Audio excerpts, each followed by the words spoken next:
السلام علیکم ورحمۃ اللہ وبرکاتہ۔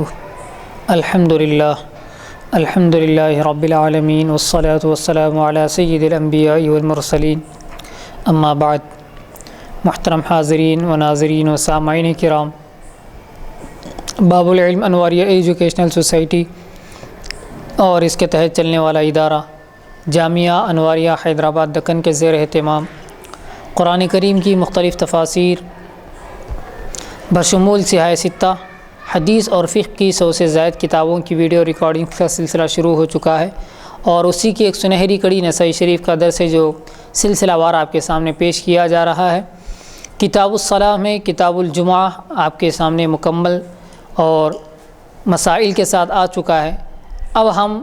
آپ کے سامنے جو باب بیان کریں گے اور جو مسائل بیان کریں گے وہ ہے تقصیر الصلاۃ فی السفر، سفر میں نماز میں کمی کرنا،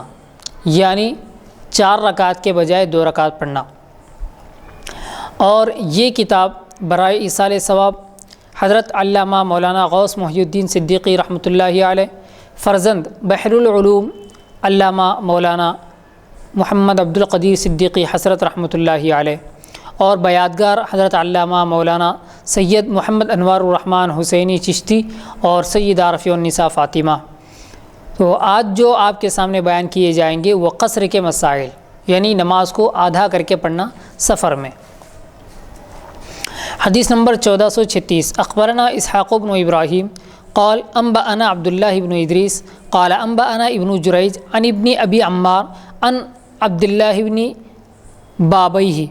عن یعلا ابن امیہ قال قلت لعمر بن الخطاب لیس علیکم جناح ان تقصروا من الصلاة ان خفتم ان یفتنکم الذین کفروا فقد امن الناس فقال عمر عجبت مما عجبت منه فسألت رسول اللہ صلی اللہ علیہ وسلم عن ذلك فقال صدقة تصدق اللہ بها علیکم فاقبلوا صدقته۔ حضرت یعلا بن امیہ سے روایت ہے، میں نے حضرت عمر رضی اللہ تعالیٰ عنہ سے کہا، اللہ تعالیٰ فرماتا ہے، یعنی یہ آیت انہوں نے حضرت عمر کے سامنے پڑھی، لیس علیکم جناح ان تقصروا من الصلاۃ، کیا ہے کہ تم پر کوئی حرج نہیں ہے اگر تم نماز کو قصر کر لو، نماز کو کم کر لو، اگر تمہیں کوئی خوف ہو کہ تمہیں فتنے میں ڈال دیا جائے گا یا تم پریشانی میں پڑ جاؤ کافروں کی طرف سے۔ تو اس طرح آیت انہوں نے حضرت عمر بن خطاب کو سنائی۔ اس سے معلوم ہوا کہ قصر جب ہی چاہیے جب خوف ہو، یعنی اس آیت میں تو معلوم یہ ہوتا ہے کہ ان خفتم ان یفتنکم الذین کفروا کا جو لفظ ہے وہ اس بات پر دلالت کرتا ہے کہ اگر آپ کو خوف ہو، اندیشہ ہو، ڈر ہو آپ کو کسی چیز کے نقصان پہنچنے کا، تو اس وقت آپ قصر کر سکتے ہیں۔ اس آیت سے تو ایسے معلوم ہوتا ہے۔ تو اب تو لوگوں کو امن ہو گیا۔ حضرت عمر نے کہا میں نے بھی تعجب کیا، یعنی مجھے بھی ایسا ہی لگا کہ اب تو لوگ سکون میں آ گئے، لوگوں کو اچھا لگا۔ تو میں نے رسول اللہ صلی اللہ علیہ وسلم سے پوچھا اس کے سلسلے میں، تو آپ نے فرمایا قصر صدقہ ہے، یعنی اللہ کی طرف سے ایک انعام ہے۔ نماز میں کمی کرنا اللہ کی طرف سے انعام ہے، اللہ کا جو دیا ہے تم کو قبول کر لو، صدقہ اس کا، یعنی اللہ نے جو بھی تم کو انعام کے طور پر دیا ہے، جو بھی اس نے صدقے کے طور پر تمہیں دیا ہے، تم اس کو قبول کر لو۔ حدیث نمبر 1437، اخبرنا قتیبہ قال حدثنا لیث عن ابن شہاب عن عبد اللہ بن ابی بکر بن عبد الرحمن عن امیۃ بن عبد اللہ بن خالد انه قال لعبد الله بن عمر انا نجد صلاة الحضر وصلاة الخوف في القرآن ولا نجد صلاة السفر في القرآن فقال له ابن عمر يا ابن أخي إن الله عز وجل بعث إلينا محمدا صلى الله عليه وسلم ولا نعلم شيئا وإنما نفعل كما رأينا محمدا صلى الله عليه وسلم يفعل۔ حضرت امیہ بن عبداللہ بن خالد نے عبداللہ بن عمر سے کہا، ہم حضر یعنی اپنے علاقے میں رہ کر سفر کے بغیر جو نماز ہے اس کو کہا جاتا ہے اقامت میں، انہوں نے کہا کہ ہم حضر اور خوف کی نماز قرآن مجید میں پاتے ہیں، یعنی حضر کا بھی تذکرہ ہے اور صلاۃ الخوف کا، یعنی خوف کے وقت جو نماز پڑھنا ہے اس کا بھی ذکر ہے۔ عبداللہ ابن عمر نے کہا کہ اے بھائی کے بیٹے، اللہ عز و جل نے اور آگے فرمایا انہوں نے کہ لا نجد صلاۃ السفر، اور ہم سفر کی نماز قرآن میں نہیں پاتے، یعنی سفر کی جو نماز ہے اس کا ذکر، اس کا تذکرہ قرآن کریم میں موجود نہیں ہے۔ تو عبداللہ ابن عمر نے کہا کہ اے بھائی کے بیٹے، یعنی اے بھتیجے، اللہ عز و جل نے حضرت محمد صلی اللہ علیہ وسلم کو اس وقت ہمارے پاس پہنچا جب ہم کچھ نہیں جانتے تھے، یعنی حضور اکرم صلی اللہ علیہ وسلم ہمارے درمیان ایسے وقت آئے جب ہمیں کچھ معلوم نہیں تھا، پھر جیسا آپ نے کیا ویسا ہی ہم بھی کیا کرتے تھے، اور آپ نے ہر سفر میں قصر کیا، پس ہم کو بھی کرنا چاہیے، اگرچہ قرآن میں بہت مسائل کا ذکر نہیں ہے اور وہ حدیث سے معلوم ہوئے ہیں، اور جیسے قرآن کی پیروی ضرور ہے ویسے ہی حدیث کی پیروی، حدیث کی تابعداری اور اس پر پیروی کرنا یہ بھی ضروری ہے۔ حدیث نمبر 1438، اخبرنا قتیبہ قال حدثنا حشیم عن منصور بن زازان عن ابن سیرین عن ابن عباس ان رسول اللہ صلی اللہ علیہ وسلم خرج من مکہ الى المدینہ لا يخاف الا رب العالمین يصلی رکعتین۔ حضرت عبداللہ بن عباس سے روایت ہے، رسول اللہ صلی اللہ علیہ وسلم مکے سے مدینے کو چلے، راستے میں آپ کو سوا خدا کے کسی کا ڈر نہ تھا، یعنی اللہ کے علاوہ آپ کو کسی کا بھی ڈر نہیں تھا، خوف نہیں تھا، اور آپ 2 رکعتیں پڑھتے تھے۔ مطلب اس کا یہ ہے کہ جیسے کہ قرآن میں کہا گیا ان خفتم، اگر تمہیں ڈر ہو، تمہیں خوف ہو تو تم نماز میں قصر کر سکتے ہو، لیکن یہاں پر جو بتایا جا رہا ہے وہ یہ ہے کہ آپ صلی اللہ علیہ وسلم جب مکے سے مدینہ گئے تو آپ نے راستے میں نماز کو قصر کیا، آدھی پڑھی، یعنی 4 رکعت کی جگہ آپ نے 2 رکعتیں پڑھی۔ حالانکہ یہاں پر یہ بھی کہا جا رہا ہے کہ لا یخاف الا رب العالمین، آپ صلی اللہ علیہ وسلم کو اللہ کے علاوہ کسی کا ڈر نہیں تھا، کسی کا خوف نہیں تھا، لیکن پھر بھی آپ نے نماز کو قصر کیا، آدھی پڑھی۔ تو نماز قصر کرنا حدیث سے ثابت ہے اور خود آپ صلی اللہ علیہ وسلم کے عمل سے ثابت ہے۔ حدیث نمبر 1439، اخبرنا محمد بن عبد الاعلی قال حدثنا خالد قال حدثنا ابن عون عن محمد عن ابن عباس قال كنا نسير مع رسول الله صلى الله عليه وسلم بين مكة والمدينة لا نخاف إلا الله عز وجل نصلي ركعتين۔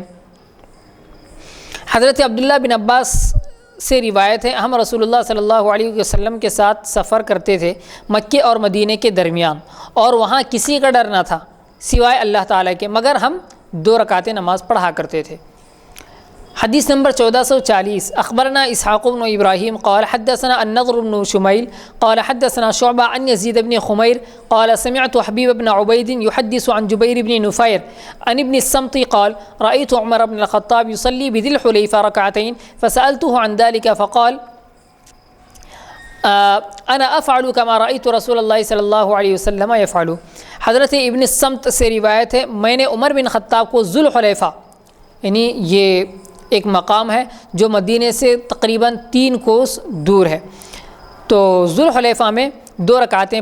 پڑھتے ہوئے دیکھا۔ میں نے ان سے پوچھا، انہوں نے کہا میں ویسا ہی کرتا ہوں جیسے رسول اللہ صلی اللہ علیہ وسلم کو کرتے ہوئے دیکھتا ہوں، یعنی اس کا مطلب یہ ہے کہ آپ صلی اللہ علیہ وسلم بھی قصر ہی کرتے تھے، 4 رکعت کی جگہ 2 رکعت ہی پڑھا کرتے تھے۔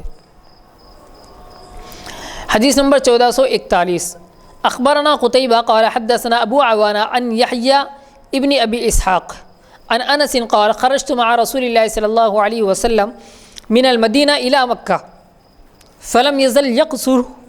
حتى رجع فاقام بها 10۔ حضرت انس سے روایت ہے، میں رسول اللہ صلی اللہ علیہ وسلم کے ساتھ مدینے سے مکے کے لیے گیا، آپ جب تک وہاں رہے قصر کرتے تھے یہاں تک کہ لوٹے، اور 10 دن آپ وہاں رہے، یعنی 10 دن تک آپ صلی اللہ علیہ وسلم نے نماز کو قصر کیا، آدھی نماز پڑھی جو 4 رکعت والی تھی۔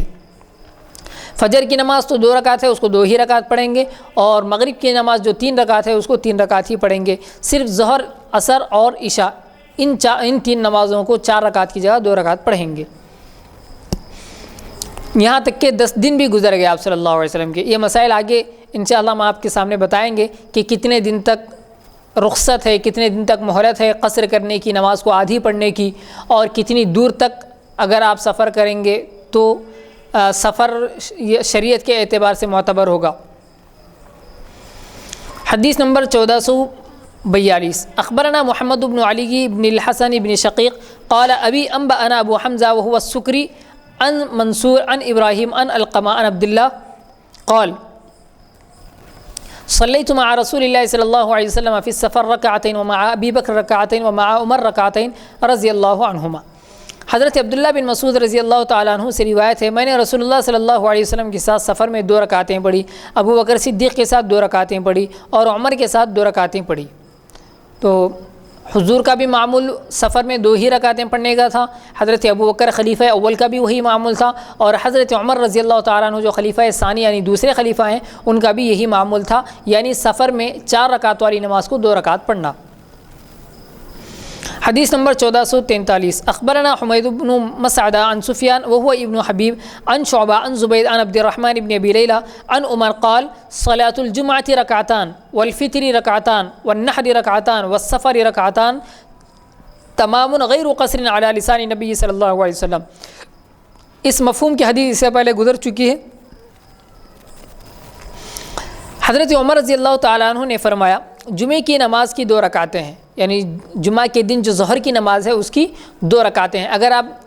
کی جمعہ چھوٹ جائے یعنی جماعت کے ساتھ آپ اگر نہ پڑھیں، آپ کی نماز چھوٹ جائے تو پھر وہ ظہر کی نماز آپ کو پڑھنا پڑے گا جو کہ 4 رکعت والی ہے، لیکن اگر آپ جمعہ پڑھیں گے جماعت کے ساتھ اس کے مکمل شرائط کے ساتھ تو پھر جمعہ کی نماز صرف 2 رکعت ہے۔ تو آگے فرمایا اور عید الفطر کی 2 رکعتیں ہیں۔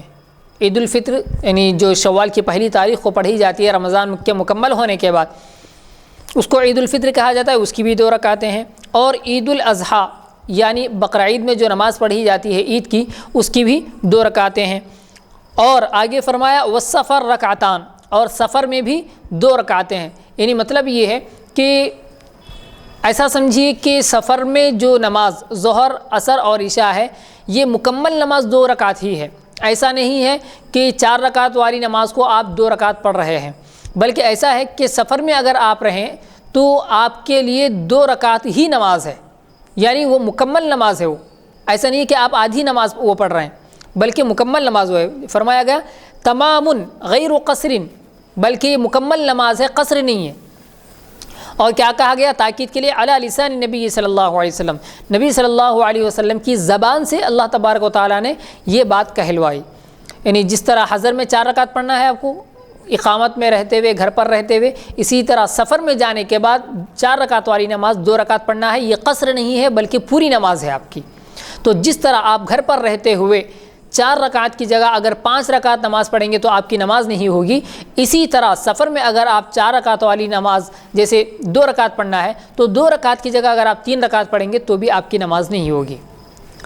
تو یہ مسئلہ ہے، تمام کا جو لفظ ہے اس سے یہ مطلب نکلتا ہے، اور یہ سب پوری ہیں، ان میں کمی نہیں ہے۔ یعنی ان میں کمی نہیں ہے کا مطلب یہ ہے کہ 4 رکعت والی نماز کو 2 رکعت کر دیا گیا، ایسا نہیں ہے، بلکہ 2 رکعت ہی اصل پوری نماز ہے،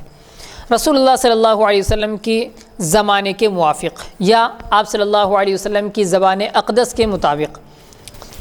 حدیث نمبر 1444 اخبرنی محمد بن وهب قال حدثنا محمد بن سلمہ قال حدثني ابو عبد الرحمن قال حدثني زید عن ایوب وهو ابن عائز عن بکیر بن الاخنس عن مجاہد ابی الحجاج عن ابن عباس قال فرضت صلاة الحضر على لسان نبيكم صلی اللہ علیہ وسلم 4 وصلاة السفر 2 وصلاة الخوف 2۔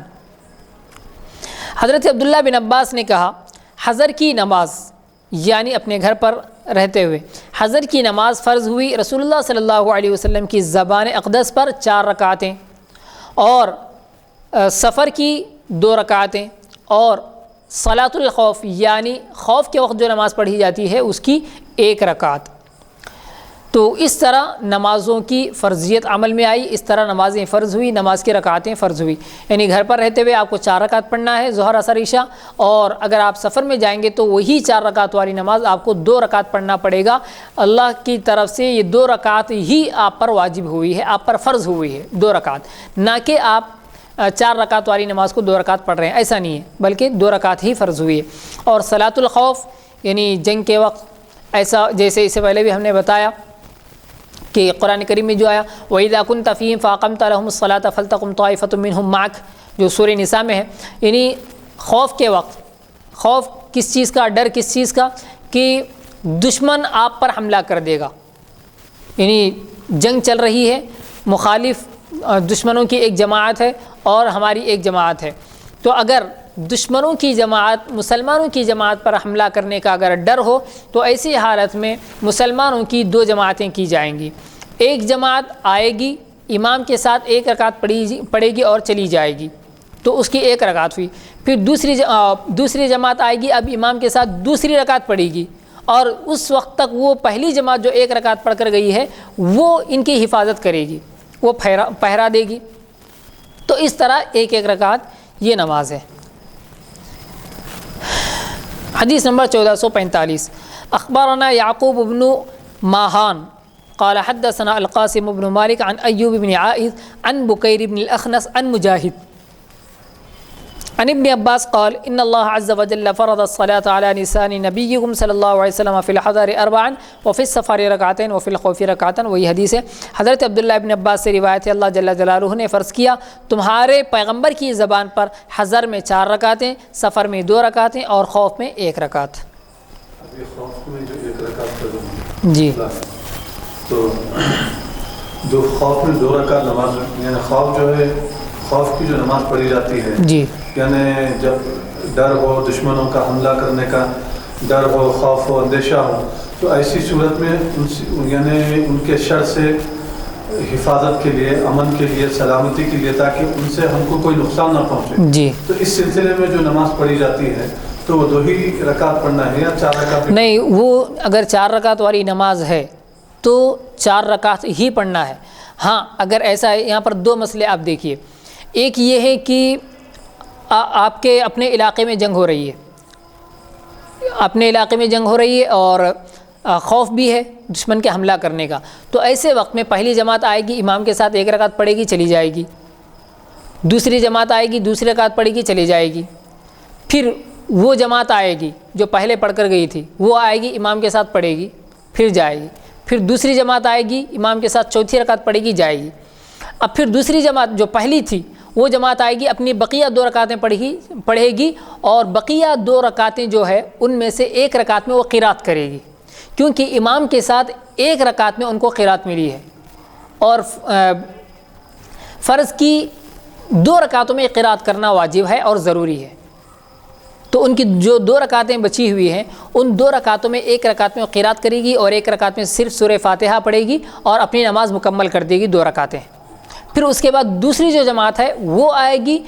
یعنی پہلی جو جماعت تھی اس کو پہلی اور تیسری رکعت ملی ہے، دوسری نہیں ملی اور چوتھی نہیں ملی، اور اس کے علاوہ دوسری جو جماعت ہے اس کو دوسری ملی اور چوتھی ملی،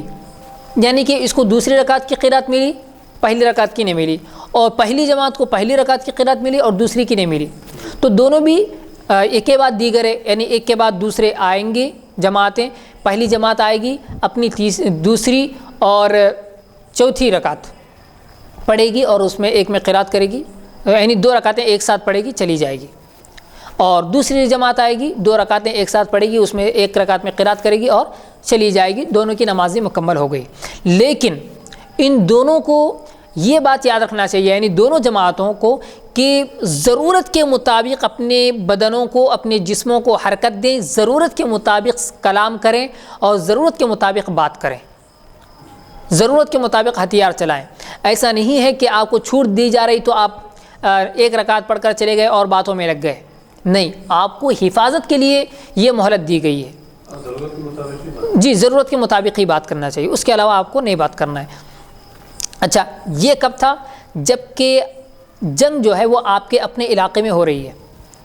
دوسرا مسئلہ اس سے یہ نکلتا ہے کہ اگر آپ کہیں دور سفر میں جا کر جنگ کر رہے ہیں، یعنی آپ سفر شرعی جو ہے شریعت کے اعتبار سے 78 کلومیٹر ہے،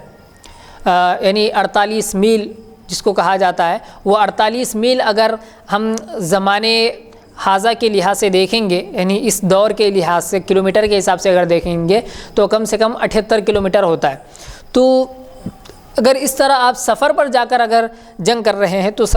سفر میں تو قرآن کہتا ہے لیس علیکم جناح ان تقصروا من الصلاۃ، اور یہ قصر کی حدیثیں روایات بھی آئی ہیں، تو وہاں پر ایک جماعت ایک رکعت پڑھے گی چلی جائے گی، دوسری جماعت آئے گی ایک رکعت پڑھے گی چلی جائے گی، اور پھر بعد میں پہلی جماعت آئے گی ایک رکعت پڑھ کر اپنی نماز پوری کرے گی قرات کر کے، اور دوسری جماعت آئے گی اور دوسری جماعت بھی اپنی دوسری رکعت مکمل کرے گی ایک رکعت میں قرات کر کے۔ اس طرح ہے سفر کی نماز۔ ابھی امام کے ساتھ جو نماز جو لوگوں کو مل رہی ہے، جی اب امام کی نماز تو ختم ہو گئی، جی 4 رکعت ہو گئی، لیکن پہلی والی جماعت کی دوسری رکعت اور چوتھی رکعت جی وہ لوگوں کی امام کے ساتھ تو چلے گئے، جی تو وہ تمام لوگ اپنا اپنا الگ الگ جو ہے آ کر پڑھ لیں گے، جی ان کو امام کے ساتھ جماعت سے پڑھنے کا ہی ثواب ملے گا۔ جی جماعت کے ساتھ پڑھنے کا ہی ان کو ثواب ملے گا، اگرچہ کہ وہ بعد میں آ کر تنہا نماز پڑھ لیں، الگ الگ نماز پڑھ لیں۔ باب نمبر 879 الصلاۃ بمکہ، مکے میں نماز پڑھنے کا باب یا بیان، یعنی مدینے میں رہنے والا اب مکے میں آ کر نماز پڑھے تو کیا وہ قصر کرے یا پھر پوری نماز پڑھے۔ حدیث نمبر 1446 حدثنا محمد بن عبد الاعلى في حديثه عن خالد بن الحارث قال حدثنا شعبة عن قتادة قال سمعت موسى وهو ابن سلمة قال قلت لابن عباس كيف أصلي بمكة إذا لم أصلي في جماعة قال ركعتين السنة أبي القاسم صلی اللہ علیہ وسلم۔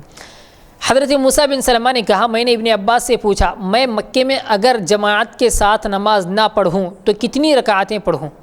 انہوں نے کہا 2 رکعتیں، یہ سنت ہے ابو القاسم یعنی حضور اکرم صلی اللہ علیہ وسلم کی سنت ہے اور آپ کا طریقہ ہے، کیونکہ مدینہ جو ہے وہ مکۃ المکرمہ سے بہت دور ہے، یعنی 78 کلومیٹر سے زیادہ کی اس کی مسافت ہے اور اس کی دوری ہے، اس لیے وہاں پر یعنی مدینے میں رہنے والا مدینے کا شہری اگر مکۃ المکرمہ آئے یا مکۃ المکرمہ کا رہنے والا شہری مدینۃ المنورہ اگر جائے تو دونوں کو قصر کرنا پڑے گا، یعنی 4 رکعت والی نماز 2 رکعت پڑھنا پڑے گا۔ ہاں اگر جیسے اس حدیث سے ایک بات نکلتی ہے کہ اذا لم اصلی فی جماعت، اگر میں جماعت سے نماز نہ پڑھوں تو کی بات یہاں پر بتائی گئی ہے۔ اگر کوئی مسافر کسی دوسری جگہ جا کر یعنی جہاں کا اس نے سفر کیا ہے وہاں پر مثال کے طور پر ظہر کی نماز ہو رہی ہے اور یہ جا کر جماعت میں شریک ہو گیا، یعنی مقتدی ہے، امام مقیم ہے یعنی 4 رکعت پڑھنے والا ہے، اور مسافر اور مقتدی مسافر ہے یعنی 2 رکعت اس پر واجب ہے، تو اگر مقیم امام کی اقتدا یعنی پیروی اس کے پیچھے اگر نماز پڑھے مسافر تو مکمل 4 رکعت نماز پڑھنا پڑے گا، اور اس کے برخلاف مسافر تنہا نماز پڑھے تو اس کو صرف 2 رکعتیں نماز پڑھنی ہوگی۔ اور ایک مسئلہ ہے وہ بھی ہم آپ کو بتا دیں یہیں پر، شاید آگے آئے یا نہ آئے، امام اگر مسافر ہے اور اس کے پیچھے نماز پڑھنے والا مقیم ہے یعنی اس کو 4 رکعت پڑھنا ہے مقتدی کو اور امام کو صرف 2 رکعت پڑھنا ہے، تو اب کیا کریں گے؟ مسئلہ یہ ہے اس میں کہ امام جو کہ مسافر ہے وہ 2 رکعتیں پڑھ کر سلام پھیر دے گا اور فوراً سلام پھیرنے کے بعد اعلان کرے گا کہ میں مسافر ہوں اس لیے میں نے 2 رکعتوں پر سلام پھیر دیا ہے، آپ میں سے جو مقیم ہیں یعنی جس پر 4 رکعتیں فرض ہیں وہ اٹھیں اور اپنی نماز مکمل کر لیں، اس طرح اعلان کرے گا۔ یہ اعلان کرنا مباح ہے، جائز ہے اور کہنا چاہیے، اعلان کرنا چاہیے، اور اس سے بہتر بات یہ ہے کہ آپ اگر مسافر ہیں اور امام ہیں آپ کو 2 رکعت پڑھنا ہے تو نماز شروع ہونے سے پہلے آپ اعلان کر دیں کہ بھائی میں مسافر ہوں، میں صرف 2 رکعت نماز پڑھاؤں گا۔ اگر آپ میں سے کوئی مقیم ہے تو سلام پھیرنے کے بعد آپ اٹھ کر 2 رکعتیں پوری کر لیں۔ جیسے ایک چھوٹی جس شخص کی چھوٹی ہوئی رکعتیں ہوتی ہے وہ جس طرح ادا کرتا ہے اسی طرح 2 رکعتیں پوری کرنا ہے۔ حدیث نمبر 1447 مقیم یعنی اقامت میں رہنے والا، اپنے گھر پر رہنے والا جو سفر میں نہیں ہے اس کو مقیم کہتے ہیں، اپنے شہر میں رہنے والا، اور اپنے شہر سے باہر بھی اگر ہو تو 78 کلومیٹر یعنی 78 کلومیٹر کی مسافت کے اندر ہو، 70 کلومیٹر بھی اگر ہے تو وہ مقیم ہے، یعنی اس کو 4 رکعت ہی نماز پڑھنا ہے۔ حدیث نمبر 1447 اخبرنا اسماعیل بن مسعود قال حدثنا يزيد بن زريع قال حدثنا سعيد قال حدثنا قتادة عن موسى بن سلمة أنه سأل ابن عباس تفوتني الصلاة في جماعة وأنا بالبطحاء ما ترى أن أصلي قال ركعتين سنة رسول الله صلی اللہ علیہ وسلم. وہی مفہوم والی حدیث ہے لیکن تھوڑے سے الفاظ بدلے ہوئے ہیں. حضرت موسیٰ بن سلمہ سے روایت ہے میں نے ابن عباس سے پوچھا جماعت قضا ہو جاتی ہے اور میں بطحا میں ہوتا ہوں، یعنی بطحا ایک مقام کا نام ہے جو مکہ المکرمہ میں، اور میں بطحا میں رہتا ہوں تو کتنی رکعتیں پڑھوں؟ جماعت میں رہوں گا تو جماعت جتنی رکعت کی ہوگی اتنی پڑھ لوں گا، اگر میں تنہا پڑھوں الگ پڑھوں تو کتنی رکعتیں پڑھوں، کیونکہ جماعت تو چھوٹ جاتی ہے. تو حضرت ابن عباس نے کہا، یعنی عبداللہ ابن عباس رضی اللہ تعالیٰ عنہ نے کہا 2 رکعتیں، فرمایا 2 رکعتیں. کیوں؟ سنت رسول اللہ صلی اللہ علیہ وسلم، یہ حضور اکرم صلی اللہ علیہ وسلم کی سنت اور آپ کا طریقہ ہے. باب نمبر 880 الصلاۃ بمنا. منا جو مقام ہے منا، اس میں نماز کا حکم، یعنی قصر کیا جائے گا یا پھر نماز پوری پڑھی جائے گی. حدیث نمبر 1448 اخبرنا قتيبة قال حدثنا ابو الاحوص عن ابي اسحاق عن حارثة ابن وهب الخزاعي قال صليت مع النبي صلى الله عليه وسلم بمنى آمن ما كان الناس واكثره ركعتين. حضرت حارثہ بن وہب خزاعی سے روایت ہے میں نے رسول اللہ صلی اللہ علیہ وسلم کے ساتھ منی میں 2 رکعتیں پڑھی، حالانکہ لوگ بہت تھے اور سب طرح امن تھا.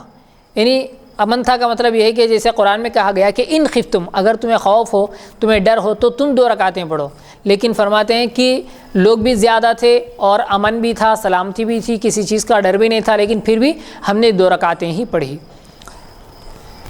لیکن یہ اسی وقت ہوگا جب کہ یعنی سفر کی مدت ہو اور سفر کی مسافت ہو تو قصر کر سکتے ہیں آپ. حدیث نمبر 1449 اخبرنا عمرو بن علي قال حدثنا يحيى بن سعيد قال حدثنا شعبة قال حدثنا ابو اسحاق وانبانا عمرو بن علي قال حدثنا يحيى بن سعيد قال حدثنا سفيان قال اخبرني ابو اسحاق عن حارثة ابن وهب قال صلى بنا رسول الله صلى الله عليه وسلم بمنى اكثر ما كان الناس وامنه ركعتين. حضرت حارثہ بن وہب سے روایت ہے رسول اللہ صلی اللہ علیہ وسلم نے منی میں بہت لوگ ہونے کے باوجود اور سب طرح کا امن ہونے کے باوجود 2 رکعتیں پڑھی. حدیث نمبر 1450 اخبرنا قتيبة قال حدثنا الليث عن بكير عن محمد بن عبد الله بن ابي سليمان عن انس بن مالك انه قال صليت مع رسول الله صلى الله عليه وسلم بمنى ومع ابي بكر وعمر ركعتين ومع عثمان ركعتين صدرا من امارته. حضرت انس بن مالک سے روایت ہے میں نے رسول اللہ صلی اللہ علیہ وسلم کے ساتھ اور ابو بکر اور عمر کے ساتھ اور عثمان کے ساتھ ان کی شروع خلافت میں، یعنی ان کی خلافت کے شروع کے جو دن تھے ان دنوں میں منی میں 2 رکعتیں پڑھی. مقام منی میں قصر کیا اس کا مطلب. حدیث نمبر 1451 اخبرنا قتيبة قال حدثنا عبد الواحد عن الأعمش قال حدثنا إبراهيم قال سمعت عبد الرحمن بن يزيد وأنبأنا محمود بن غيلان قال حدثنا يحيى ابن آدم قال حدثنا سفيان عن الأعمش عن إبراهيم عن عبد الرحمن بن يزيد عن عبد الله قال صليت بمنى مع رسول الله صلى الله عليه وسلم ركعتين. حضرت عبداللہ بن مسعود سے روایت ہے میں نے رسول اللہ صلی اللہ علیہ وسلم کے ساتھ منی میں 2 رکعتیں پڑھی. حدیث نمبر 1452 اخبرنا علي بن خشرم قال حدثنا عيسى عن الأعمش عن إبراهيم عن عبد الرحمن بن يزيد قال صلى عثمان بمنى 4 حتى بلغ ذلك عبد الله فقال لقد صليت مع رسول الله صلى الله عليه وسلم ركعتين. حضرت عبد الرحمن بن یزید سے روایت ہے عثمان نے منی میں 4 رکعتیں پڑھی، یعنی حضرت عثمان رضی اللہ تعالیٰ عنہ نے 4 رکعتیں پڑھی. یہ خبر عبداللہ بن مسعود کو پہنچی، انہوں نے کہا میں نے رسول اللہ صلی اللہ علیہ وسلم کے ساتھ 2 رکعتیں پڑھی، یعنی قصر ہی کیا جائے گا منی میں. حدیث نمبر 1453 اخبرنا عبید اللہ بن سعید قال انبأنا يحيى عن عبید اللہ عن نافع عن ابن عمر قال صليت مع النبي صلی اللہ علیہ وسلم بمنى ركعتين ومع ابی بکر ركعتين ومع عمر ركعتين. حضرت عبداللہ بن عمر رضی اللہ تعالیٰ عنہما سے روایت ہے میں نے رسول اللہ صلی اللہ علیہ وسلم کے ساتھ منی میں 2 رکعتیں پڑھی اور ابو بکر صدیق کے ساتھ 2 رکعتیں اور عمر فاروق کے ساتھ بھی 2 رکعتیں پڑھی. حدیث نمبر 1454 اخبرنا محمد بن سلمہ قال حدثنا ابن وهب عن يونس عن ابن شهاب قال اخبرني عبید اللہ بن عبد الله بن عمر عن عبد الله بن عمر قال صلی رسول اللہ صلی اللہ علیہ وسلم بمنا رکعتین وصلی ابو بکر رکعتین وصلی عمر رکعتین وصلی عثمان صدرا من خلافتی۔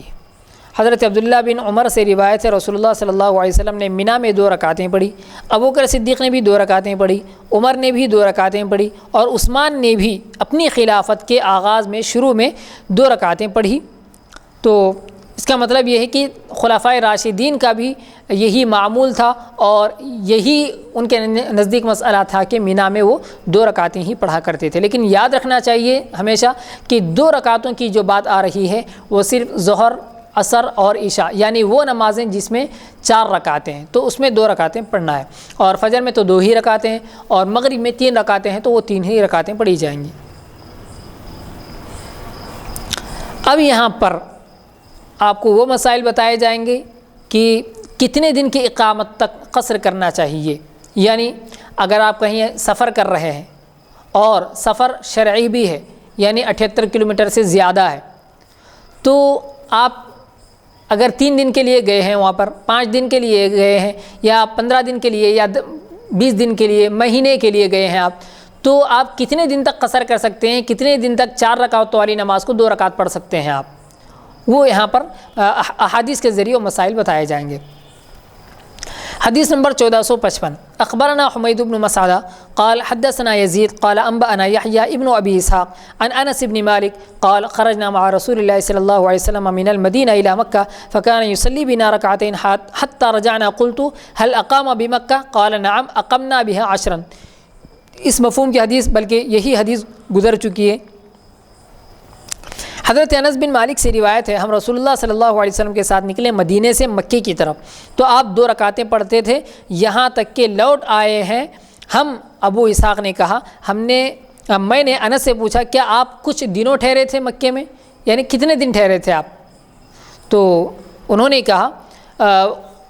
نعم اقمنا بها 10، ہاں ہم نے وہاں پر 10 دن قیام کیا تھا، یعنی 10 دن ہم وہاں مقیم رہے، 10 دن تک ہم وہاں پر ٹھہرے رہے، لیکن پھر بھی آپ صلی اللہ علیہ وسلم قصر ہی کرتے رہے، 2 رکعت ہی پڑھتے رہے۔ تو ایک بات تو آپ کو یہ معلوم ہو گئی کہ کم سے کم جو ہے وہ 10 دن تک تو کر ہی سکتے ہیں، اور آگے آپ کو اور نئی باتیں معلوم ہوں گی کہ اور زیادہ کہاں تک کر سکتے ہیں۔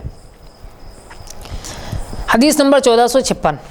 اخبرنا عبد الرحمن ابن الاسود البصری قال حدثنا محمد بن ربیعہ عن عبد الحمید عن ابن عباس ان رسول اللہ صلی اللہ علیہ وسلم اقام بمکہ 15 یصلی رکعتین۔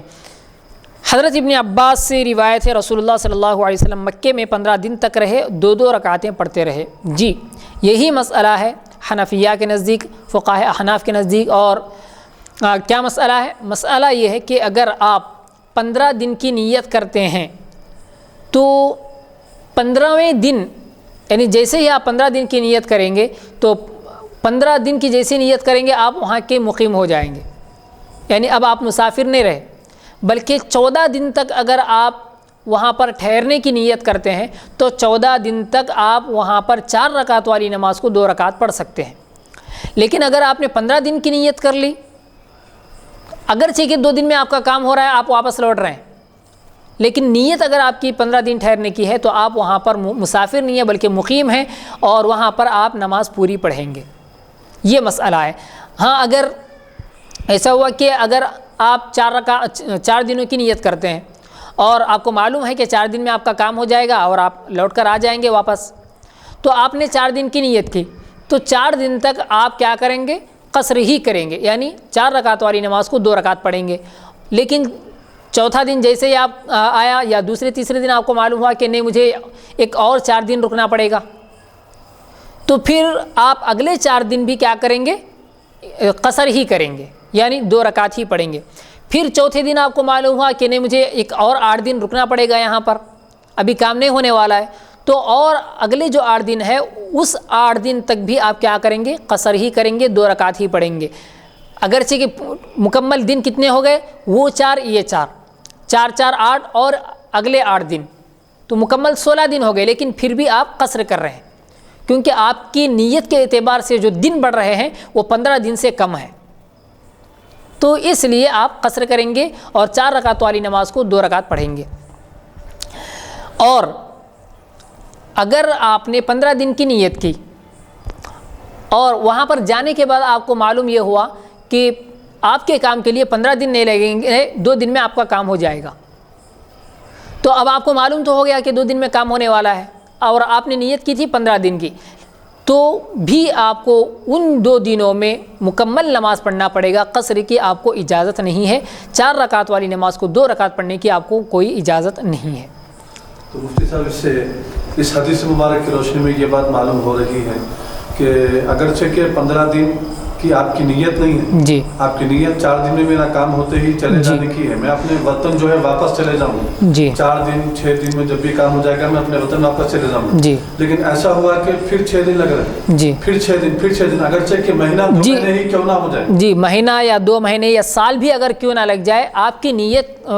پر یہ بات موقوف ہے کہ آپ کی نیت کیا ہے۔ ہاں، اگر مثال کے طور پر آپ گئے وہاں پر 4 دن کی نیت سے، 4 دن یا 5 دن، مثال کے طور پر 5 دن کی نیت سے آپ گئے، 5 دن کے بعد آپ کو یہ معلوم ہو رہا ہے کہ آپ کے کام کے لیے اور 15 دن یا 20 دن لگیں گے، تو 5 دن کے بعد سے جو دن شروع ہو رہا ہے وہاں سے آپ اپنی نماز پوری پڑھیں گے۔ اگر 15-20 دن لگیں گے اگر آپ کو معلوم ہوا، یعنی وہاں جانے کے بعد 5 دن گزرنے کے بعد آپ کو معلوم ہوا کہ اور 15 دن 20 دن لگیں گے، تو چونکہ 14 دن کے بعد کے دن ہے نا 15، تو 14 دن کے بعد یعنی اقامت کی سفر کی جو مدت ہے، جو حد ہے، اور اس سے وہ تجاوز کر رہا ہے، پار ہو رہا ہے وہ دن، تو اس لیے جیسے 15 دن یا 20 دن کے بعد معلوم ہو جائے گی آپ قصر ختم کر دیں گے، اگرچہ کہ آپ کو 2 دن میں ہی معلوم ہو جائے یا 1 دن میں ہی معلوم ہو جائے تو بھی آپ نماز پوری پڑھیں گے۔ تو اکثر مدت اس حدیث سے معلوم یہ ہوا کہ جو زیادہ سے زیادہ مدت ہے سفر کی وہ 14 دن ہے، اور 15ویں دن آپ مقیم ہو جائیں گے نماز پوری پڑھنے گے۔ حدیث نمبر 1457 اخبرنا محمد بن عبد الملک بن زنجویہ عن عبد الرزاق عن ابن جریج قال اخبرني اسماعیل بن محمد بن سعد ان حمید بن عبد الرحمن اخبره ان سائب بن یزید اخبره انه سمع العلاء بن الحضرمي يقول قال رسول الله صلی اللہ علیہ وسلم يمكث المهاجر بعد قضاء نسكه ثلاثا۔ حضرت علامہ بن حضرمی سے روایت ہے، رسول اللہ صلی اللہ علیہ وسلم نے فرمایا جب مکے میں تشریف لے گئے آپ حج کرنے کے لیے، جو شخص مکے سے ہجرت کر چکا ہے وہ حج کے ارکان پورے کرے 3 دن تک رہے، یعنی حج کے ارکان پورے کرنے کے بعد 3 دن تک وہاں پر رہے۔ حدیث نمبر 1458 اخبرنا ابو عبد الرحمن قال الحارث بن مسکین قراءة علیہ وانا اسمع فی حدیث عن سفیان عن عبد الرحمن ابن حمید عن السائب بن یزید عن العلاء ابن الحضرمی قال قال النبی صلی اللہ علیہ وسلم يمكث المهاجر بمکہ بعد یعنی نسکه ثلاثا، وہی حدیث ہے، وہی مفہوم ہے۔ حضرت علامہ بن حضرمی سے روایت ہے، رسول اللہ صلی اللہ علیہ وسلم نے فرمایا جو شخص ہجرت کر چکا ہو وہ حج کے ارکان پورے کر کے مکے میں 3 دن تک رہے، یعنی وہی سفر کی آخری حد ہے وہ۔ حدیث نمبر 1459 اخبرنا احمد بن یحییٰ الصوفی قال حدثنا ابو نعیم قال حدثنا العلاء بن زہیر الازدی قال حدثنا عبد الرحمن بن الاسود عن عائشة رضی اللہ تعالی عنہ انها اعتمرت مع رسول اللہ صلی اللہ علیہ وسلم من المدینہ الى مکہ حتى اذا قدمت مکہ قالت یا رسول اللہ بأبی انت و امی قصرت و اتممت و افطرت و صمت قال احسنت یا عائشہ وما عاب علی۔ حضرت ام المؤمنین عائشہ صدیقہ رضی اللہ تعالی عنہ سے روایت ہے، انہوں نے عمرہ کیا رسول اللہ صلی اللہ علیہ وسلم کے ساتھ، مدینے سے مکے کے لیے گئیں، جب مکہ پہنچیں تو کہنے لگی اے اللہ کے رسول صلی اللہ علیہ وسلم میرے ماں باپ آپ پر قربان ہوں، میں نے نماز میں قصر کیا اور پوری بھی پڑھی،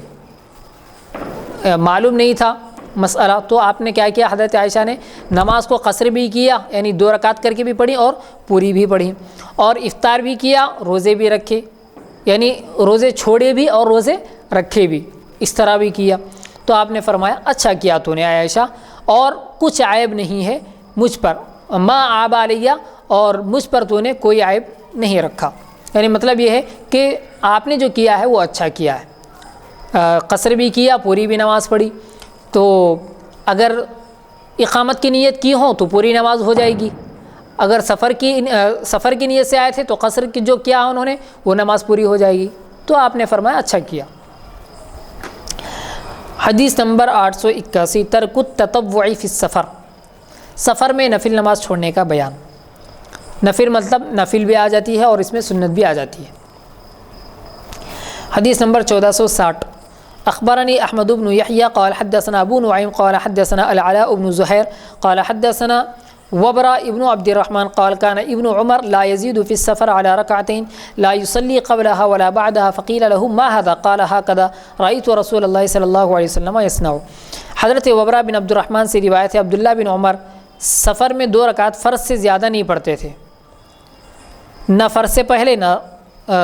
اس کے بعد۔ ایک شخص نے پوچھا یہ کیا ہے؟ انہوں نے کہا میں نے رسول اللہ صلی اللہ علیہ وسلم کو ایسا ہی کرتے ہوئے دیکھا ہے، یعنی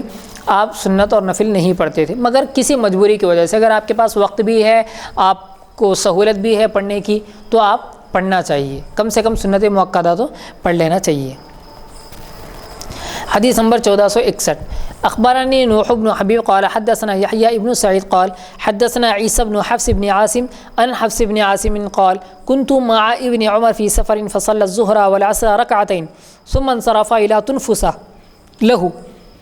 فرأى قوما يسبحون قال ما يصنع هؤلاء قلت يسبحون قال لو كنت مصليا قبلها وبعدها لاتممتها صحبت رسول الله صلى الله عليه وسلم فكان لا يزيد في السفر على ركعتين وابا بكر حتى قبض وعمر وعثمان رضي الله عنهم كذلك۔ حضرت حفص بن عاصم سے روایت ہے عبداللہ بن عمر کے ساتھ تھا ایک سفر میں، انہوں نے ظہر اور عصر کی 2 رکعتیں پڑھی، پھر اپنے ڈیرے میں چلے گئے، لوگوں کو دیکھا نماز پڑھتے ہوئے تو پوچھا یہ لوگ کیا کرتے ہیں؟ میں نے کہا نفل نماز پڑھ رہے ہیں، نفل مطلب وہی سنتیں وغیرہ۔ عبداللہ ابن عمر نے کہا اگر میں فرض سے پہلے یا بعد نفل پڑھنے والا ہوتا تو فرض ہی کو پورا کر لیتا، یعنی 4 رکعت ہی پڑھ لیتا، 2 رکعت نہ پڑھتا 4 رکعت کی جگہ۔ میں رسول اللہ صلی اللہ علیہ وسلم کے ساتھ رہا ان کی وفات تک، یعنی آپ صلی اللہ علیہ وسلم کے وصال مبارک تک، اور عمر اور عثمان کے ساتھ بھی رہا تو لیکن انہوں نے بھی ایسا ہی کیا، یعنی سنتیں اور نفل نمازیں انہوں نے نہیں پڑھی سفر میں۔ ایک گنجائش ہے، رخصت ہے، ورنہ ایسا نہیں کہ پڑھنا ہی نہیں چاہیے، پڑھنا چاہیے لیکن اگر کوئی مجبوری ہو تو آپ چھوڑ سکتے ہیں۔ یہاں تک تھا سفر میں قصر یعنی 4 رکعت والی نماز کو 2 رکعت پڑھنے کا بیان۔ اب یہاں پر جو شروع ہو رہا ہے وہ کتاب الخسوف یعنی گہن کا بیان، چاند گہن اور سورج گہن کا بیان یہاں سے شروع ہے۔ کسوف الشمس والقمر، چاند گہن اور سورج گہن کا بیان۔ حدیث نمبر 1462 اخبرنا قتیبہ قال حدثنا حماد عن یونس عن الحسن عن ابی بکر قال قال رسول اللہ صلی اللہ علیہ وسلم ان الشمس والقمر آیتان من آیات اللہ تعالی لا ينكسفان لموت احد ولا لحیاته ولكن اللہ عز وجل يخوف بهما عبادہ۔ حضرت ابو بکرہ سے روایت ہے رسول اللہ صلی اللہ علیہ وسلم نے فرمایا سورج اور چاند 2 نشانیاں ہیں اللہ تعالیٰ کی، اس کی نشانیوں میں سے کسی کے مرنے یا جینے کے لیے ان میں گہن نہیں لگتا، لیکن اللہ جل جلالہ ڈراتا ہے ان کی وجہ سے اپنے بندوں کو۔ یہ اصل میں یہ جو حدیث بیان کی گئی ہے وہ اس لیے کہ جب پہلی مرتبہ چاند گہن یا سورج گہن ہوا تھا اس سال یا اس کے قریب حضور اکرم صلی اللہ علیہ وسلم کے ایک صاحبزادے کا انتقال ہوا تھا، آپ کا وصال ہو گیا تھا، تو لوگوں نے سمجھا کہ یعنی صحابہ نے اور دوسرے لوگوں نے سمجھا کہ آپ صلی اللہ علیہ وسلم کے صاحبزادے کے وصال کی وجہ سے اس طرح کا معاملہ پیش آیا ہے، اور یہ بات حضور اکرم صلی اللہ علیہ وسلم کو معلوم ہوئی تو آپ نے فرمایا کہ ایسی کوئی بات نہیں ہے، بلکہ چاند اور سورج جو ہے یہ اللہ کی نشانیوں میں سے ایک نشانی ہے، یعنی جتنی نشانیاں ہیں اللہ کی، جتنی مخلوقات ہیں، آسمان، زمین اور اسی طرح پہاڑ، سمندر، دریا، انسان، جانور، یہ جتنی اللہ کی نشانیاں ہیں انہی نشانیوں میں سے چاند اور سورج بھی نشانیاں ہیں اللہ کی، لیکن ان نشانیوں کی وجہ سے اللہ تعالیٰ کبھی کبھی اپنے بندوں کو ڈراتا ہے کہ دیکھو اتنی بڑی چیز کو بھی میں اس کے معمول کے خلاف چلا سکتا ہوں، اور اتنی روشنی والی چیز کو بھی میں بے روشن اور اس کی روشنی کو ختم کر سکتا ہوں، بے روشن بنا سکتا ہوں، اور اس کے سامنے تم کیا چیز ہو۔ تو اس طرح اللہ تعالیٰ بندوں کو ڈراتا ہے۔ باب نمبر 884 التسبیح والتکبیر والدعاء عند کسوف الشمس، سورج گرہن کے وقت تسبیح پڑھنا، تکبیر پڑھنا اور دعائیں مانگنا۔ حدیث نمبر 1463 اخبرنا محمد بن عبد الله بن المبارك قال حدثنا ابو هشام هو المغيرة بن سلمة قال حدثنا وهيب قال حدثنا ابو مسعود الجريري عن حيان بن عمير قال حدثنا عبد الرحمن بن السمرة قال بينما انا اترامى باسهم لي بالمدينة اذا انكسفت الشمس فجمعت اسهمي وقلت لانظرن ما احدثه رسول الله صلى الله عليه وسلم في كسوف الشمس فاتيته مما يلي ظهره وهو في المسجد فجعل يسبح ويكبر ويدعو حتى حسر عنها قال ثم قام فصلى ركعتين واربع سجدات. حضرت عبد الرحمن بن سمرہ سے روایت ہے میں اپنے تیروں سے کھیل رہا تھا مدینے میں، اتنے میں سورج کو گہن لگ گیا، میں نے اپنے تیروں کو اکٹھا کیا یعنی مطلب جمع کر لیا، اب کھیلنا بند کر دیا اس کا مطلب، اور کہا دیکھو رسول اللہ صلی اللہ علیہ وسلم نے کیا نئی بات کی ہے. یعنی انہوں نے یہ سمجھا کہ جیسے چاند کے آپ صلی اللہ علیہ وسلم نے اپنی انگلی سے 2 ٹکڑے کر دیے تھے جو معجزہ آپ صلی اللہ علیہ وسلم نے بتایا تھا، تو انہوں نے سمجھا کہ شاید ایسا ہی کوئی معجزہ آپ صلی اللہ علیہ وسلم نے پھر سے پیش کیا ہے. تو انہوں نے کہا کہ دیکھو رسول اللہ صلی اللہ علیہ وسلم نے کیا نئی بات پیش کی ہے. سورج کے گہن میں میں آپ کے پاس آیا، آپ کے پیٹھ کی طرف سے یعنی آپ کے پیچھے سے آیا، آپ مسجد میں تھے، تسبیح اور تکبیر کہہ رہے تھے اور دعا مانگ رہے تھے، یہاں تک کہ سورج صاف ہو گیا، یعنی اس کے سامنے جو اندھیرا آیا تھا وہ اندھیرا ختم ہو گیا. پھر آپ کھڑے ہوئے اور 2 رکعتیں پڑھی اور 4 سجدے کیے. 2 رکعتیں پڑھی 4 سجدے کیے مطلب یعنی 1 رکعت میں 2 سجدے ہوتے ہیں اور 2 رکعت میں 4 سجدے ہوتے ہیں، اسی کو انہوں نے بیان کیا. یعنی 2 رکعت نماز بھی پڑھنا چاہیے جس کو صلاۃ الکسوف اور اسی طرح صلاۃ الخسوف جس میں چاند گہن ہوتا ہے اس کو کہا جاتا ہے. تو صلاۃ الکسوف پڑھنا چاہیے اور اس میں لمبی قرات کرنا چاہیے، طویل قرات کرنا چاہیے، یعنی قرآن زیادہ پڑھنا چاہیے، اتنا زیادہ پڑھنا چاہیے کہ سورج گہن کے ختم ہونے کے آثار نظر آ جائیں، اس کے اثرات سمجھ میں آ جائیں. حدیث نمبر 885 الامر بالصلاة عند کسوف الشمس، سورج گہن کے وقت نماز پڑھنے کا حکم. حدیث نمبر 1464 اخبرنا محمد بن سلمہ قال انبأنا ابن وهب عن عمرو بن الحارث ان عبد الرحمن بن القاسم حدثه عن ابيه عن عبد الله بن عمر عن رسول الله صلى الله عليه وسلم قال ان الشمس والقمر لا يخسفان لموت احد ولا لحياته ولكنهما آياتان من آیات اللہ تعالی فإذا رأيتموهما فصلوا. حضرت عبداللہ بن عمر سے روایت ہے رسول اللہ صلی اللہ علیہ وسلم نے فرمایا سورج اور چاند میں کسی کے مرنے یا جینے کی وجہ سے یعنی کسی کے پیدا ہونے کی وجہ سے گہن نہیں لگتا، بلکہ ایک نشانی اللہ کی نشانیوں میں سے، جب تم ان چیزوں کو دیکھو تو تم نماز پڑھو. اب یہاں پر چاند گہن کے متعلق احادیث پیش کی جا رہی ہیں. باب نمبر 886 الامر بالصلاة عند کسوف القمر، چاند گہن کے وقت نماز پڑھنے کا حکم. حدیث نمبر 1465 اخبرنا یعقوب بن ابراہیم قال حدثنا یحییٰ عن اسماعیل قال حدثني قیس عن ابی مسعود قال قال رسول اللہ صلی اللہ علیہ وسلم ان الشمس والقمر لا ينكسفان لموت احد ولكنهما آیتان من آیات اللہ عز وجل فاذا رأيتموهما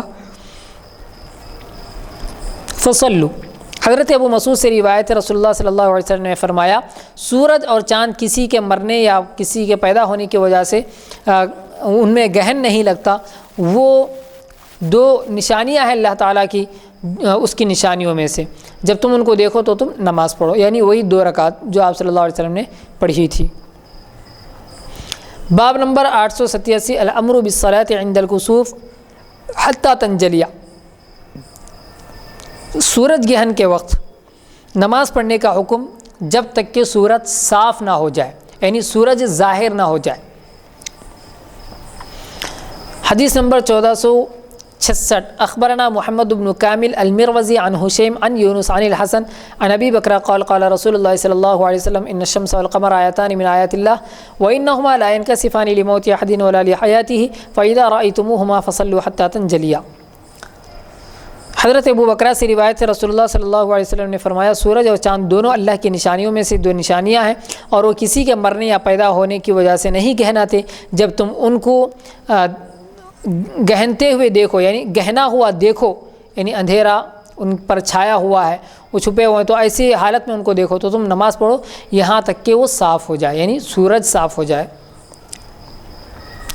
حدیث نمبر 1466 اخبرنا عمرو بن علي ومحمد بن عبد الأعلى قال حدثنا خالد قال حدثنا أشعث عن الحسن عن أبي بكر قال كنا جلوسا عند النبي صلى الله عليه وسلم فكسفت الشمس فوسب يجر ثوبه فصلى ركعتين حتى انجلت. حضرت ابو بکرہ سے روایت ہے ہم رسول اللہ صلی اللہ علیہ وسلم کے پاس بیٹھے ہوئے تھے، اتنے میں سورج کو گہن لگ گیا، آپ جلدی جلدی اٹھے اپنا کپڑا گھسیٹتے ہوئے اور 2 رکعتیں پڑھی یہاں تک کہ سورج صاف ہو گیا. باب نمبر 888 الامر بالنداء لصلاۃ الکسوف. صلاۃ کسوف یعنی سورج گہن کے وقت جو نماز پڑھی جاتی ہے اس کے لیے بلانے کا حکم. حدیث نمبر 1468 اخبرني عمرو بن عثمان بن سعيد قال حدثنا الوليد عن الاوزاعي عن الزهري عن عروة عن عائشة قالت خسفت الشمس على عهد رسول الله صلى الله عليه وسلم فامر النبي صلى الله عليه وسلم مناديا ينادي فنادى ان الصلاة جامعة فاجتمعوا واصطفوا فصلى بهم 4 ركعات في ركعتين و4 سجدات. حضرت عائشہ سے روایت ہے سورج گہن ہوا، رسول اللہ صلی اللہ علیہ وسلم کے زمانے میں آپ نے حکم دیا ایک پکارنے والے کو یعنی آواز دینے والے کو، ندا دینے والے کو، وہ آیا اور ندا دیا. کیا ندا دیا کہ جمع ہو جاؤ، سب لوگ جمع ہو جاؤ، الصلاۃ جامعۃ، الصلاۃ جامعۃ، اس طرح کی انہوں نے ندا دی، آواز لگائی اور سب لوگ جمع ہو گئے اور صفیں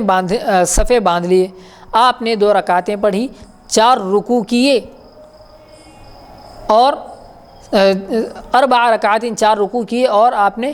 4 سجدے کیے. تو یہاں پر 4 رکوع کی بات آئی ہے اور اس سے پہلے جو حدیث آئی اس میں صرف 4 سجدوں کی بات آئی اور 2 رکعتوں کی بات آئی. اور یہیں پر ہم آپ کو یہ بات بتلا دیں کہ 4 رکوع اور 4 سجدے یہ کیسے ہو گئے. رکعتیں 2 ہیں اور رکوع 4 ہیں. تو اصل میں اس کا جواب یہ ہے کہ ویسے بعض علماء کے نزدیک، بعض فقہا کے نزدیک صلاۃ الکسوف میں 4 رکوع ہوتے ہیں اور 4 سجدے ہوتے ہیں، لیکن فقہاء احناف کے نزدیک، حنفیوں کے نزدیک مسئلہ یہ ہے کہ نہیں، 2 ہی رکعت ہوں گے اور 2 رکعت میں 2 ہی رکوع ہوں گے اور 4 سجدے ہوں گے. تو پھر اس کا کیا مطلب ہے؟ اس کا مطلب یہ ہے کہ اس وقت یعنی اس دور میں حضور اکرم صلی اللہ علیہ وسلم کے زمانے میں مواصلاتی نظام نہیں تھا، یعنی جیسے لاؤڈ اسپیکر ہیں، مائک وغیرہ ہیں اور آواز پہنچانے والی چیزیں نہیں تھیں جس طرح آج کے دور میں ہیں. تو اس وقت ندا دی گئی، لوگوں کو بلایا گیا، باضابطہ جمع کیا گیا، تو بہت سارے لوگ جمع ہو گئے. فاجتمعوا، سب کے سب جمع ہو گئے وہاں پر. پھر اس کے بعد سب باندھنے لگے. تو آپ صلی اللہ علیہ وسلم نے جیسے نماز پڑھائی تو اس سے پہلے ہم نے کہا آپ کو کہ لمبی قرات کرنا چاہیے اور لمبی قرات کرنا چاہیے. یہ جو ہم نے کہا یہ بھی اپنی طرف سے نہیں کہا، بلکہ یہاں پر حدیث آئی کہ فصلوا حتی تنجلیہ، نماز پڑھو یہاں تک کہ وہ روشن ہو جائے. تو اس کا مطلب کیا ہے؟ لمبی نماز پڑھنا ہے، قرات بھی لمبی کرنا ہے اور رکوع اور سجدے بھی لمبے کرنا ہے. تو اب آپ کو بات سمجھ میں آئے گی کہ 4 رکوع کیسے ہو گئے. وہ آپ صلی اللہ علیہ وسلم نے قرات لمبی کی، پھر رکوع لمبا کیا، رکوع اتنا لمبا کیا کہ پیچھے والے لوگ اٹھ کر دیکھنے لگے. یعنی آپ صلی اللہ علیہ وسلم کے پیچھے جو صفیں تھیں قریب، وہ لوگ اٹھ کر دیکھنے لگے کہ کہیں آپ صلی اللہ علیہ وسلم رکوع تو نہیں کر دیا آپ، حالانکہ آپ صلی اللہ علیہ وسلم جب ہی ابھی رکوع میں ہی ہیں. تو جو لوگ یعنی پہلی دوسری تیسری جو حضور اکرم صلی اللہ علیہ وسلم کے قریب ہیں، وہ لوگ جب اٹھے تو پیچھے والے لوگ یہ سمجھے کہ یہ ایک رکوع ہے، ایک رکوع ہوا، پھر رکوع میں گئے. تو دیکھنے والے یہ سمجھے کہ یعنی پیچھے جو لوگ تھے وہ لوگ یہ سمجھے کہ 2 رکوع ہو رہے ہیں، ایک اٹھ کر دیکھنے کا رکوع ہو گیا اور دوسرا یعنی اس کے بعد جو جا رہے ہیں وہ دوسرا رکوع ہو گیا. تو ایک رکعت میں یہ 2 رکوع ہو گئے. اب پھر دوسری رکعت میں بھی آپ صلی اللہ علیہ وسلم نے رکوع لمبا کیا تو لوگ اٹھ کر دیکھنے لگے. آئی بات سمجھ میں؟ تو لوگ اٹھ کر دیکھنے لگے کہ آپ اٹھ تو نہیں گئے رکوع سے. تو جب لوگ اٹھ کر دیکھنے لگے تو پیچھے والوں نے یہ سمجھا کہ آپ ایک رکوع سے اٹھ گئے. پھر جب وہ رکوع میں چلے گئے کیا دیکھ لیا قریب والوں نے کہ ارے آپ تو ابھی رکوع میں ہی ہیں آپ صلی اللہ علیہ وسلم، تو رکوع میں چلے گئے. تو پیچھے والے بھی یہ سمجھے کہ اچھا یہ دوسرا رکوع ہو رہا ہے، چلو آپ بھی رکوع میں جاؤ. تو یہ ہوا. تو اس وجہ سے کہا گیا کہ 4 رکعات، 4 رکوع ہوئے اور 4 سجدے ہوئے. تو ورنہ 2 رکعت میں 2 ہی رکوع ہوں گے، اور ہم فقہا کے نزدیک، فقہائے حناف کے نزدیک تو یہی مسئلہ ہے، لیکن بعض دوسرے علماء کے نزدیک 2 رکعت میں 4 رکوع اور 4 سجدے کے ساتھ نماز ہے صلاۃ الکسوف، یعنی کسوف کی نماز۔ باب نمبر 849 الصفوف فی صلاۃ الکسوف، نماز کسوف میں صفیں باندھنے کا بیان۔ جیسے کہ ابھی آیا فاجتمعوا، پھر اور فرمایا گیا وصطفوا، غالباً جی وصطفوا کا لفظ ہے، یعنی انہوں نے صفیں باندھ لی۔ حدیث نمبر 1469 اخبرنا محمد بن خالد ابن خلیج قال حدثنا بشر بن شعیب عن ابیہ عن الزہری قال اخبرنی عروۃ بن الزبیر ان عائشہ زوج النبی صلی اللہ علیہ وسلم قالت کسفت الشمس فی حیات رسول اللہ صلی اللہ علیہ وسلم فخرج رسول اللہ صلی اللہ علیہ وسلم الى المسجد فقام وكبر وصف الناس وراءه فاستكمل 4 ركعات و4 سجدات وانجلت الشمس قبل ان ينصرف۔ ام المؤمنین حضرت عائشہ صدیقہ رضی اللہ تعالیٰ عنہ سے روایت ہے، سورج کو گہن لگا رسول اللہ صلی اللہ علیہ وسلم کی زندگی میں، تو آپ نکلے مسجد کی طرف اور کھڑے ہو کر تکبیر کہی، اور سب لوگوں نے آپ کے پیچھے صفیں باندھی۔ آپ نے 4 رکوع کیے اور 4 سجدے کیے، اور سورج صاف ہو گیا آپ کے فارغ ہونے سے پہلے یعنی نماز ختم ہونے سے پہلے۔ آپ دونوں حدیثیں دیکھیں، جس میں 4 رکوع کی بات ہے وہ روایت کس کی ہے؟ حضرت عائشہ صدیقہ رضی اللہ تعالیٰ عنہا کی ہے، جو نماز میں شامل نہیں تھیں، یعنی اپنے حجرے مبارکہ سے دیکھ رہی تھی کہ لوگ نماز پڑھ رہے ہیں، تو انہوں نے پیچھے سے دیکھا ہوگا، سامنے سے تو دیکھا نہیں، تو پیچھے سے دیکھا تو لوگ رکوع کرتے ہوئے ان کو نظر آئے، 2 رکوع کرتے ہوئے ان کو نظر آئے، تو حضرت عائشہ نے اس طرح بیان کیا۔ حدیث نمبر باب نمبر 890 کیف صلاۃ الکسوف، نماز کسوف کس طرح پڑھنی چاہیے۔ حدیث نمبر 1470 اخبرنا یعقوب بن ابراہیم عن اسماعیل بن علیہ قال حدثنا سفیان الثوری عن حبیب بن ابی ثابت عن طاؤس عن ابن عباس ان رسول اللہ صلی اللہ علیہ وسلم صلی لکسوف الشمس 8 رکعات و4 سجدات وعن عطاء مثل ذلك۔ حضرت ابن عباس سے روایت ہے، رسول اللہ صلی اللہ علیہ وسلم نے سورج گرہن کی نماز میں 8 رکوع کیے۔ اب یہ دیکھیے 8 رکوع کیے، ہر رکعت میں 4 رکوع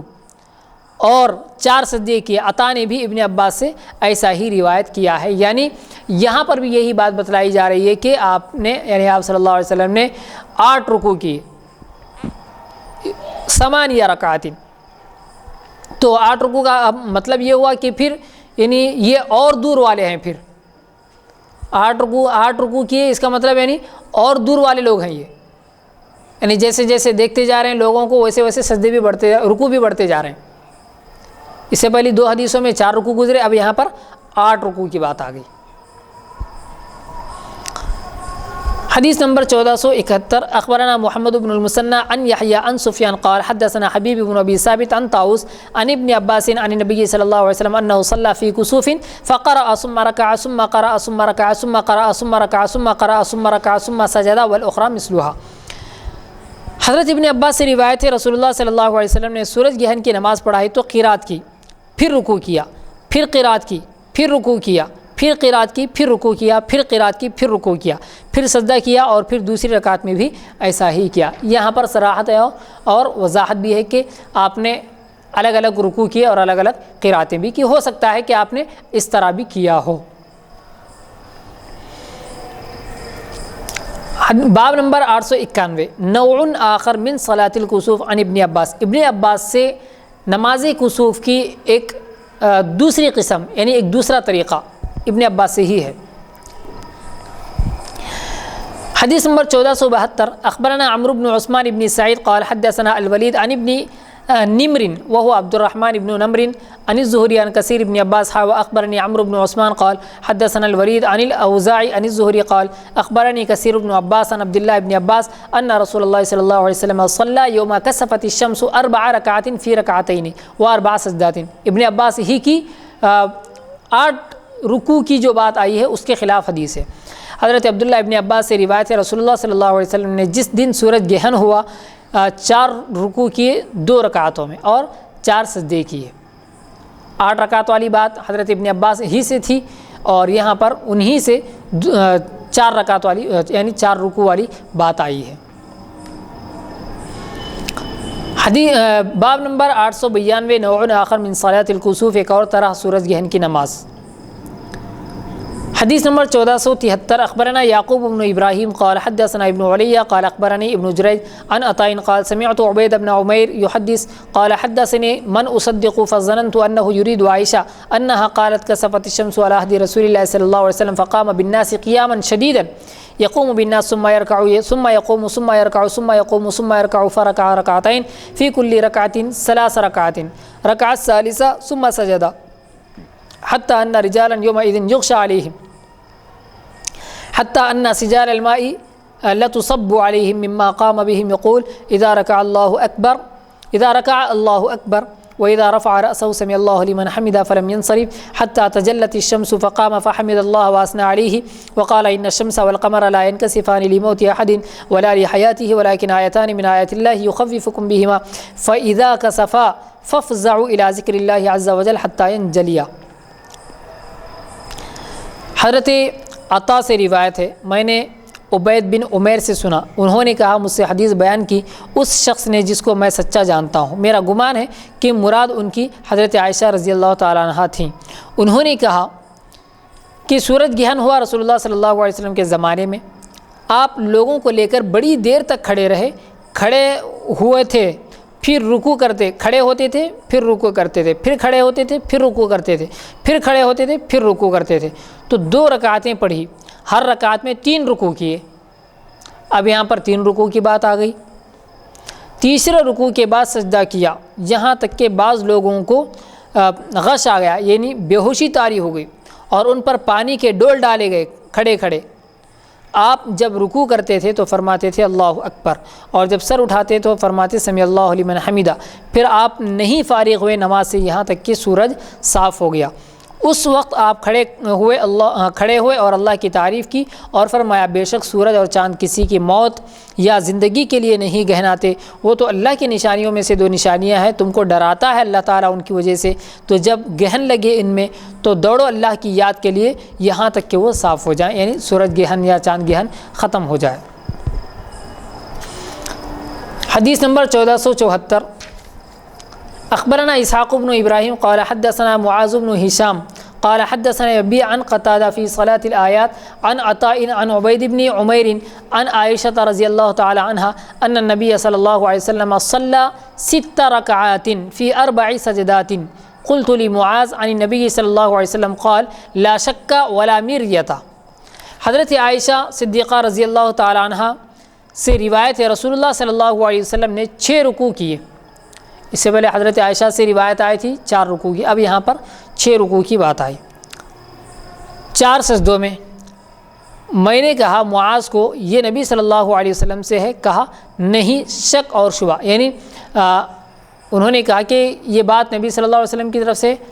قال لا شک ولا مریۃ، تو انہوں نے کہا ہاں کوئی شک نہیں اور نہ ہی کوئی شبے کی بات اس کے اندر پائی جاتی ہے۔ یہیں تک انشاءاللہ ہم اپنی بات ختم کرتے ہیں اور نشست ختم کریں گے، کیونکہ اگلی جو حدیثیں ہیں وہ نوع آخر من عائشہ، یعنی اسی سلسلے کی، یعنی نماز کسوف کے سلسلے میں، صلاۃ الکسوف کے سلسلے میں حضرت عائشہ رضی اللہ تعالی عنہا نے جو ایک دوسرے طریقے کی نماز بتلائی ہے، جیسا کہ آپ نے اب تک دیکھا 2 باتیں آ گئی حضرت عائشہ ہی سے، ایک 4 رکوع والی بات آئی، اب 6 رکوع والی بات آئی، اب آگے اور مختلف طریقوں کی باتیں اور مختلف طریقوں کی نماز حضرت عائشہ صدیقہ رضی اللہ تعالی عنہ طویل احادیث میں، لمبی احادیث میں بتا رہی ہیں، انشاءاللہ وہ ہم آپ کے سامنے اگلی نشست میں پیش کریں گے۔ بس اللہ رب العزت سے دعا کریں کہ اللہ تبارک و تعالی ہم تمام کو اپنی نعمتوں سے نوازے اور اس نے جو نعمتیں ہمیں دی ہیں ان نعمتوں کی قدر کرنے کی توفیق عطا فرمائے اور اس کی نعمتوں میں اور اضافہ فرمائے، اور جو نعمتیں دی ہے اس نعمتوں میں اللہ تبارک و تعالی ہم تمام کے لیے برکتیں نازل فرمائے، آمین ثم آمین۔ جزا اللہ عنا محمد ما هو صلی اللہ علیہ وسلم، وآخر دعوانا الحمد للہ رب العالمین۔